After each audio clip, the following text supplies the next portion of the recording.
Channel కి స్వాగతం. ఈనాటి వార్తా విశేషాలు. పోలవరం జిల్లా సమీప అడవుల్లో పులి సంచారంపై ఉప ముఖ్యమంత్రి పవన్ కళ్యాణ్ సమీక్ష నిర్వహించారు. పులి కదలికలపై నిరంతరం పర్యవేక్షణ చేపట్టాలని, ప్రజలు పశువులకు ఎలాంటి హాని జరగకుండా చర్యలు తీసుకోవాలని అటవీ శాఖ అధికారులను ఆదేశించారు. చిక్లింత పంచాయతీలో పులి దాడిలో 9 దూడలు మృతి చెందాయి. బుధవారం రాత్రి అటవీ సరిహద్దు చికిలింత పంచాయతీ పరిధిలోని పశువుల కొట్టాలో దూడలపై పులి దాడి చేసింది.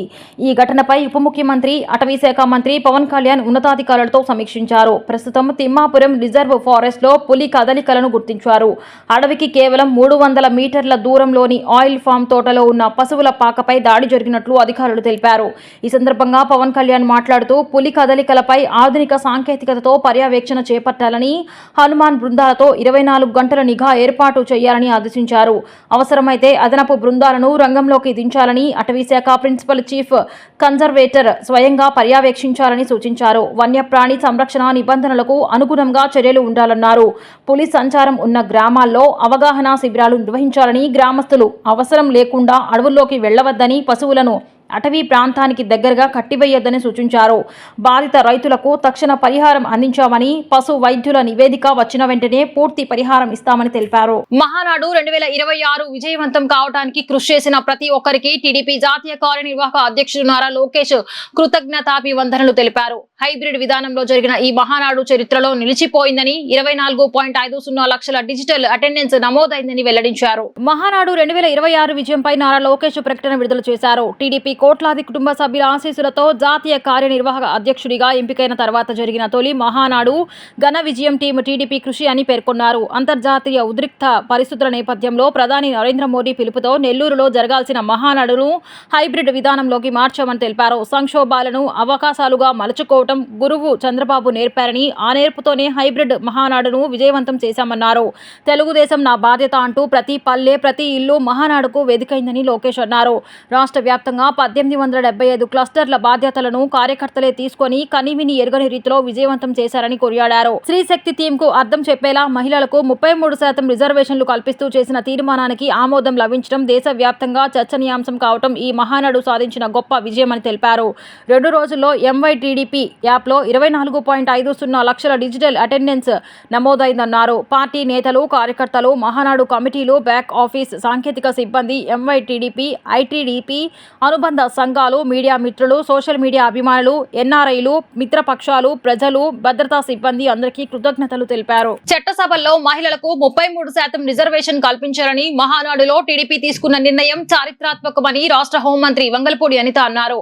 ముఖ్యమంత్రి చంద్రబాబు నాయుడు డ్వాక్రా సంఘాల ద్వారా గ్రామీణ మహిళల్లో ఆత్మవిశ్వాసం పెంపొందించి ఆర్థికంగా స్వావలంబులుగా తీర్చిదిద్దారని హోంమంత్రి పేర్కొన్నారు. మహిళలను ఓటర్లుగా కాదు, నాయకత్వ శక్తిగా తీర్చిదిద్దడమే లక్ష్యమని స్పష్టం చేశారు. శుక్రవారం అమరావతిలో పాత్రికేయులతో మాట్లాడిన హోంమంత్రి అనిత మహిళా సాధికారతకు తెలుగుదేశం పార్టీ ఆవిర్భావం నుంచే కట్టుబడి పనిచేస్తుందని తెలిపారు. మహానాడు వేదికగా చట్టసభల్లో 33% టికెట్లు కేటాయించాలని తీసుకున్న నిర్ణయం మహిళల రాజకీయ సాధికారతకు కొత్త దిశను నిర్దేశించిందన్నారు. మహిళలకు కుటుంబ ఆస్తుల్లో సమాన హక్కులు కల్పించిన తొలి నాయకుడు ఎన్టీఆర్ అని, మహిళా విద్యాభివృద్ధికి ప్రత్యేక విశ్వవిద్యాలయాలు ఏర్పాటు చేశారని గుర్తు చేశారు. మహిళలు ప్రజా విధానాలను రూపొందించే స్థాయికి ఎదగాలని టీడీపీ ఆకాంక్షిస్తోందని, తీవ్రమైన ఎండలను లెక్క చేయకుండా భారీ సంఖ్యలో మహిళలు మహానాడులో పాల్గొనడం పార్టీపై విశ్వాసానికి నిదర్శనమని అన్నారు. మీ అందరికీ తెలుసు, రాష్ట్రంలోనే కాదు భారతదేశంలోనే సగానికి పైగా ఉన్న మహిళలు, భారతదేశంలోనే మహిళల్ని అత్యధికంగా గౌరవించబడి అదేవిధంగా మహిళల్ని దేవత కింద పూజించే సంస్కృతి కలిగిన భారతదేశం. అటువంటి భారతదేశంలో మహిళలకు సముచితమైన స్థానం ఇవ్వాలి అని కోరుకున్న వాళ్ళు చాలామంది ఉన్నా కొన్ని అనివార్య కారణాల వల్ల కానివ్వండి, కొన్ని సిచ్యువేషన్స్ వల్ల కానివ్వండి, కొంతవరకు మాత్రమే మహిళలను తీసుకెళ్ళగలిగి ఆ కొంతమేరకు మహిళలను దగ్గర కూడా తీసుకురాలని పరిస్థితులు చాలా కూడా కనిపించినాయి. చాలా సందర్భాల్లో చూసుకుంటే ఆ మహిళలు అన్న వాళ్ళని చాలా అంటే ఒక వంటింటి కుందేళ్ళు అన్న రకాల మనుషులు కూడా ఉన్నారు. వంటింటికే పరిమితం అయిపోయిన మహిళలు ఏమి చేయగలరు అన్న పొజిషన్ నుంచి ఆ రోజు నందమూరి తారక రామారావు గారు, మన తెలుగుదేశం పార్టీ వ్యవస్థాపకులు, మాజీ సీఎం, ఆయన పార్టీ పెట్టినప్పుడే మహిళలకు సముచితమైన స్థానం కల్పించాలి అని చెప్పి గవర్నమెంట్ వచ్చిన తర్వాత కూడా ఆస్తుల సమాన వాటా హక్కును ఆ రోజే కల్పించి పుట్టి ఇంటిలోనే కాదు మెట్టినింటిలోనే కూడా మహిళకి గౌరవంగా ఉండాలనే ఉద్దేశంతో తల్లిదండ్రుల ఆస్తిలో సమాన వాటా హక్కు మహిళకు కూడా ఇవ్వాలని చెప్పి ఆ రోజు ప్రవేశపెట్టిన, అంటే సుమారుగా 44 సంవత్సరాల క్రితమే దీనికి ఆజ్యం పడిందని ఒకసారి మనం చెప్పుకోవాలి. అదేవిధంగా ఆ రోజు నుంచి కూడా ఒకవేళ మహిళ తాలూకా చదువు ప్రాధాన్యతని ఆ రోజు ఆ మహానుభావుడు ఏ రకంగా కొలమానం వేశారో తెలియదు, కానీ ఆ రోజు నుంచి పద్మావతి యూనివర్సిటీ అంటే ఒక సపరేట్గా ఒక మహిళా యూనివర్సిటీ. అంటే ఆ రోజు ఆయన తీసుకున్న రిఫార్మ్స్ దేశం మొత్తం మీద ఇంప్లిమెంట్ చేసే విధంగా ఆ రోజు తయారైనాయి. ఆస్తిలో సమాన వాటా హక్కు ఆ రోజు రాష్ట్రంలో మొదలు పెడితే దాన్ని కొన్ని సంవత్సరాలకి దేశం మొత్తం అడాప్ట్ చేసుకొని దేశంలో ఉన్న ప్రతి మహిళకి కూడా ఆస్తిలో సమాన వాటా హక్కు కల్పించే విధంగా చట్టం రూపొందించారంటే ఆ రోజు ఆయన తీసుకున్న నిర్ణయం ఎంత బలమైనదో ఎంత శక్తివంతమైనదో మనందరికీ కూడా అర్థమవుతుంది. అట్ ద సేమ్ టైం తర్వాత దగ్గరకు వచ్చేసరికి మహిళా విద్య విషయంలోని కూడా ఇందాకే చెప్పాను పద్మావతి యూనివర్సిటీస్, తర్వాత అనేకమైన మహిళా యూనివర్సిటీస్ వచ్చినాయి. మహిళలకు ప్రాధాన్యత కల్పించాలనే ఉద్దేశంతో వాళ్ళకి రిజర్వేషన్లు కల్పించాం. ఆఖరికి చదువు అయింది, వాళ్ళకి సమాన వాటా హక్కు ఇచ్చాము, గౌరవం పెంచుతున్నాము. కానీ వాళ్ళని కంపల్సరీగా రాజకీయాలకు కూడా అలవాటు చేస్తే, రాజకీయాలు కూడా బయటకు వస్తే వాళ్ళు మెరాకిల్స్ సృష్టిస్తారు నిజంగా అని చెప్పి ఆ రోజు నమ్మిన వ్యక్తిగా అప్పటి నుంచి ఇప్పటి వరకు కూడా. ఖరీఫ్ సీజన్ కు ముందస్తుగా వ్యవసాయ శాఖ పౌర సరఫరాల శాఖల సమన్వయంతో పనిచేయాలని పౌర సరఫరాల శాఖ మంత్రి నాదెండ్ల మనోహర్ సూచించారు. రైతులు ప్రాధాన్యత కలిగిన వరి, వంగడాలను పండించేలా అవగాహన కల్పిస్తామని చెప్పారు. 10-10 PR 126 వంటి రకాలకు రైస్ మిల్లులో 42% పైగా నూక వస్తోందని, ప్రజలు వినియోగించుకునేందుకు వీలుగా లేవని తెలిపారు. వచ్చే 3 నెలలకు ధరలను అదుపులో ఉంచేందుకు ముందస్తు చర్యలు తీసుకోవాలని అధికారులను ఆదేశించారు. నిత్యావసర ధరల స్థిరీకరణకు కూటమి ప్రభుత్వం చొరవ తీసుకుంటోంది. సచివాలయంలో శుక్రవారం ధరల స్థిరీకరణ మంత్రుల కమిటీ 8వ సమావేశం జరిగింది.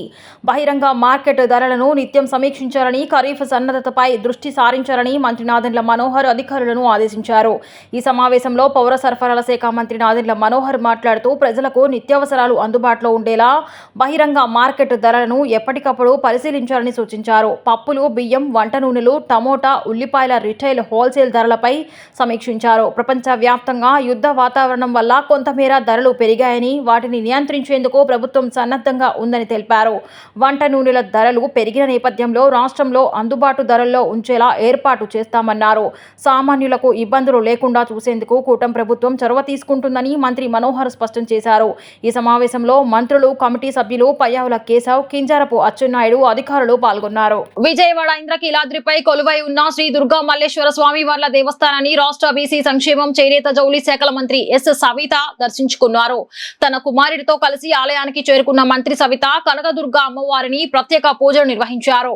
అనంతరం ఆలయ మండపంలో వేద పండితులు మంత్రి కుటుంబ సభ్యులకు వేద మంత్రాలతో ఆశీర్వచనం అందించారు. ఈ సందర్భంగా దేవస్థాన డిప్యూటీ ఈవో కిషోర్ బాబు మంత్రి సవితకు అమ్మవారి శేషవస్త్రం, తీర్థ ప్రసాదాలతో పాటు అమ్మవారి చిత్రపటాన్ని అందజేశారు.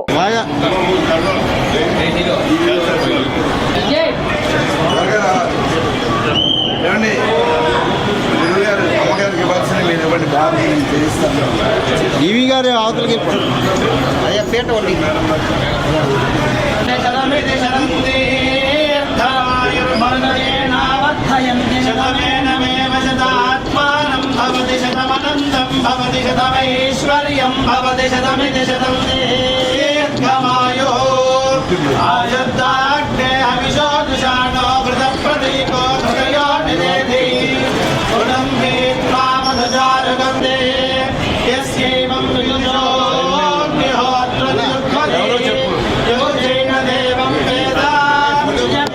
సామాజికంగా వెనుకబడిన వర్గాల విద్యార్థులకు నాణ్యమైన విద్య అందించేందుకు ప్రభుత్వం కట్టుబడి ఉందని మంత్రి డోలా బాల వీరాంజనేయ స్పష్టం చేశారు.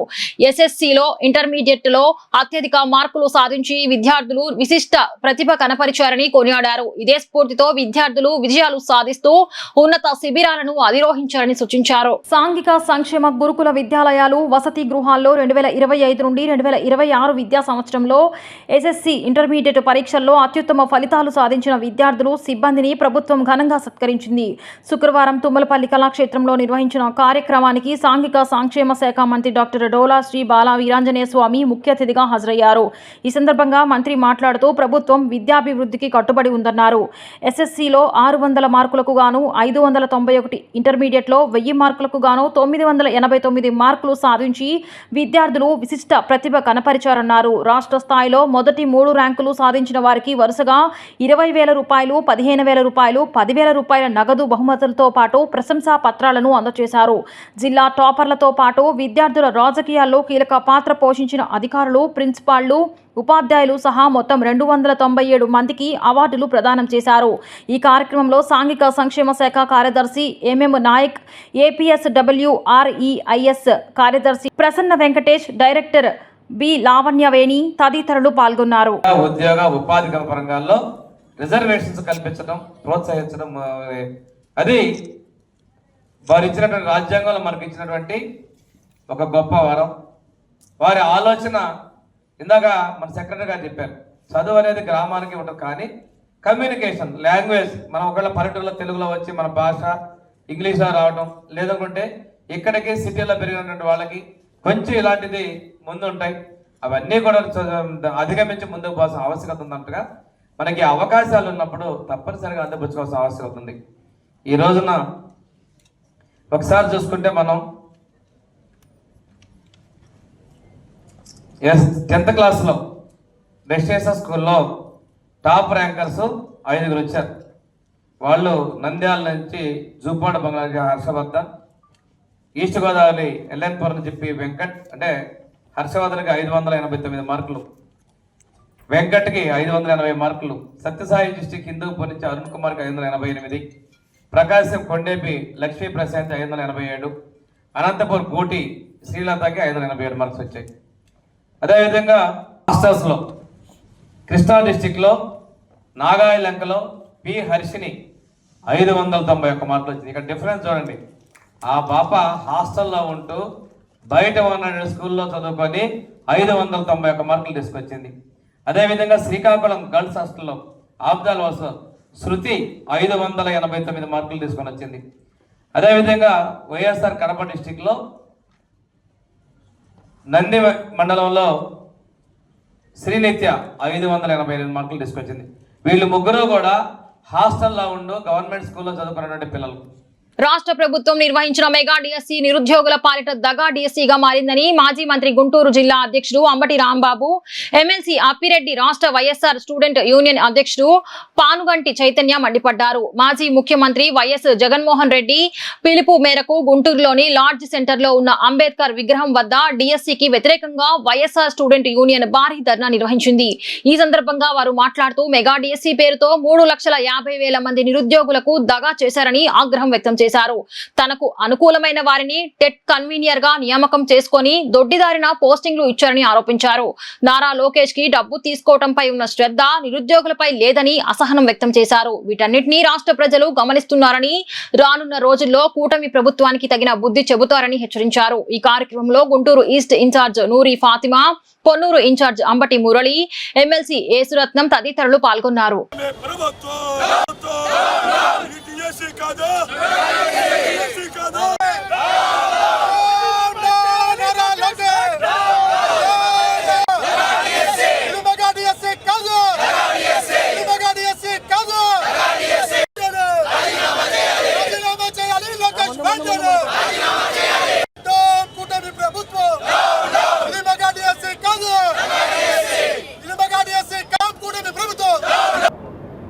ఇంత దౌర్భాగ్యమైనటువంటి ప్రభుత్వం, ఇంత అనాలోచితమైనటువంటి ప్రభుత్వం ఎక్కడా కూడా మనం కనుచూపు మేరలో కనిపిస్తున్నటువంటి పరిస్థితి వాళ్ళ దేశంలో ఎక్కడా కూడా లేదు. ఏం మాట్లాడారు, ఎన్నికలకు ముందు ఏం మాట్లాడారు, ఇవాళ ఏం మాట్లాడుతూ ఉన్నారు? ఈ రాష్ట్రాన్ని అక్షర క్రమంలో కాదు అభివృద్ధి పదంలో కూడా దేశంలోనే మొదటి స్థానంలో తీసుకెళ్తామని చెప్తున్నటువంటి ముఖ్యమంత్రి చంద్రబాబు నాయుడు గారు, మీరు ఎన్నికల ప్రణాళికలో చెప్పినటువంటి అంశాలు, మీరు ముఖ్యమంత్రిగా ప్రమాణ స్వీకారం చేసినటువంటి తొలి సంతకానికి సంబంధించి డిఎస్సిని ఏ విధంగా పరీక్షలు నిర్వహించారో ఆ పరీక్షల నిర్వహణ అనంతరం అభ్యర్థుల ఎంపికకు సంబంధించి ఏ విధమైనటువంటి మీ నియమ నిబంధనల్ని పాటించారో ఇవాళ యావత్తు భారతదేశం కూడా ఆంధ్ర రాష్ట్రం వైపు చూసి నవ్వుతూ ఉన్నారు. అసలు ఇంత దౌర్భాగ్యమా? జగన్మోహన్ రెడ్డి గారి హయాంలో నాడు నేడు పేరుతో స్కూళ్ళని డెవలప్ చేసి భవిష్యత్ తరాలకి నేటి విద్యార్థులే ఆస్తి అని నమ్మినటువంటి వ్యక్తిగా 5 సంవత్సరాల పాటు ఈ రాష్ట్రంలో పరిపాలన చేస్తే అటువంటి విద్యార్థులకి పాఠాలు చెప్పే టీచర్ని డబ్బు తీసుకొని ఉద్యోగ నియామక పత్రాలు ఇస్తారా? పారదర్శక ఉండదా? మెరిట్ లిస్ట్ ఉండదా? ఎవరికి ఎన్ని మార్కులు వచ్చాయో తెలుసుకోవడానికి అవకాశం ఉండదా? మీరు నియామక పత్రాలు కూడా SMS రూపంలో ఫోన్లకి మెసేజ్లు పెడతారా? రిక్రూట్మెంట్లో చాలా అవకతవకలు జరిగాయనేటువంటి ఆరోపణలు మెండుగా వస్తున్నటువంటి తరుణం. నారా చంద్రబాబు నాయుడు గారు ఎన్నికలకు ముందు మేము వస్తే మా మొదటి సంతకం మెగా డిఎస్సి మీద అని చెప్పాడు. 2 సంవత్సరాల తర్వాత మెగా డిఎస్సిలో 16,000 పోస్టులను ఫిలప్ చేయడానికి పరీక్షలు నిర్వహించారు. ఇది మెగా డిఎస్సి అని అందరూ అంటుంటే అది పెద్ద డగా డిఎస్సి అని ప్రజలు, నిరుద్యోగులు, అటెండ్ అయినటువంటి వారు కూడా అంటున్నటువంటి తరుణం. అసలు ఎందుకు ఈ మెగా డిఎస్సి దగా డిఎస్సి అయింది? ఏమిటి ఆరోపణలు? ఒకటి మనం పరిశీలిద్దాం. నెంబర్ 1, కృష్ణా జిల్లాలో ఫస్ట్ ర్యాంక్ వచ్చిన అతను పేపర్ లోడింగ్లో ఉన్నాడంట. నవీన్ అనే అతను ఎలా అలా పరీక్షల్లో భాగస్వామ్యమైన వ్యక్తికి ఎలా మొదటి ర్యాంక్ వచ్చిందనేది ఒక ప్రశ్న. పోనీ మొదటి ర్యాంక్ వస్తే అతనికి ఉద్యోగం ఇచ్చారా? ఇవ్వాల. బండారం బయటపడితే ఉద్యోగం ఆపారు. ఆపితే అతను ఊరుకున్నాడా? ఊరుకోలా. అతను హైకోర్టుకి వెళ్ళాడు. హైకోర్టు చివాట్లు పెట్టింది. ఏంటిది అంటున్నా? ఇది అవకతవక కాదా? చెప్పాలి ముఖ్యమంత్రి గారు. సరే, ముఖ్యమంత్రి గారికి ఏం సంబంధం అని అంతా మన లోకేష్ బాబు గారు చూస్తున్నాడు అంటే లోకేష్ బాబు గారు దీనికి సమాధానం చెప్పాలి. నిన్న చంద్రబాబు నాయుడు గారు మహానాడులో గొంతు చించుకుని మాట్లాడుతూ ట్రాన్స్పరెన్సీగా మెగా డిఎస్సి నిర్వహించామని. ఎక్కడ ట్రాన్స్పరెన్సీగా నిర్వహించారు? 16,000 పోస్టులుంటే 3% చొప్పున 421 పోస్టులను స్పోర్ట్స్ కేటాయించారు. స్పోర్ట్స్ సర్టిఫికేట్లు ఇచ్చారు. ఎవరు? మన లోకేష్ గారి నాయకత్వంలో ఒక మనిషిని పెట్టి అసలు ఆటలంటే తెలియని వాడికి స్పోర్ట్స్ సర్టిఫికేట్లు ఇచ్చారు. Amaravati centre for AI excellence ప్రారంభోత్సవం గుంటూరులో ఘనంగా జరిగింది. స్పేస్ సైంటిస్ట్ చందు సాంబశివరావు ముఖ్య అతిథిగా హాజరై ఏఐ సెంటర్ ను ప్రారంభించారు. ఈ కార్యక్రమంలో Amaravati AI founder Gundala Nagaraju, director N Srinivas Chowdary, Ashok, Venkateswarlu, Srinivasarao తదితరులు పాల్గొన్నారు. డిగ్రీ ఇంజనీరింగ్ చదువుతున్న పూర్తి చేసిన వారికి ఆర్టిఫిషియల్ ఇంటెలిజెన్స్ లో శిక్షణ ఇస్తారు. 3 నెలల పాటు శిక్షణ ఉంటుంది. శిక్షణ పూర్తి అయిన అనంతరం క్యాంపస్ ఇంటర్వ్యూల ద్వారా ఉద్యోగ అవకాశాలు కల్పిస్తారు. ఎలాంటి కోర్స్ చేసినప్పటికీ ఏఐలో నైపుణ్యం పొందడం ద్వారానే ప్రపంచ వ్యాప్తంగా మంచి ఉద్యోగ అవకాశాలు లభిస్తాయని ఈ సందర్భంగా చందు సాంబశివరావు ఇతర అతిథులు తెలిపారు. ఇవాళ మన జేకేసీ కాలేజ్ మెయిన్ రోడ్లో ఉన్నటువంటి అమరావతి అగ్రికల్చరల్ ఇన్స్టిట్యూట్లో Amaravati centre for AI excellence అని చెప్పేసి ఒక కొత్త సెంటర్ని ప్రారంభోత్సవం చేసుకోవడం జరిగింది. దానికి సంబంధించినటువంటి ఏఐ నిపుణులు మన రాష్ట్ర వ్యాప్తంగా ఉన్నవాళ్ళు, అందులో ప్రధానంగా డాక్టర్ గుండాల నాగరాజు గారు, డాక్టర్ పాటూరి వెంకటేశ్వర్లు గారు, అలాగే శ్రీనివాస్ గారు, మనకి చిల్డ్రన్స్ క్లబ్కు సంబంధించిన శాంతమూర్తి గారు, పెద్దలందరూ కూడా విచ్చేసి ఉన్నారు.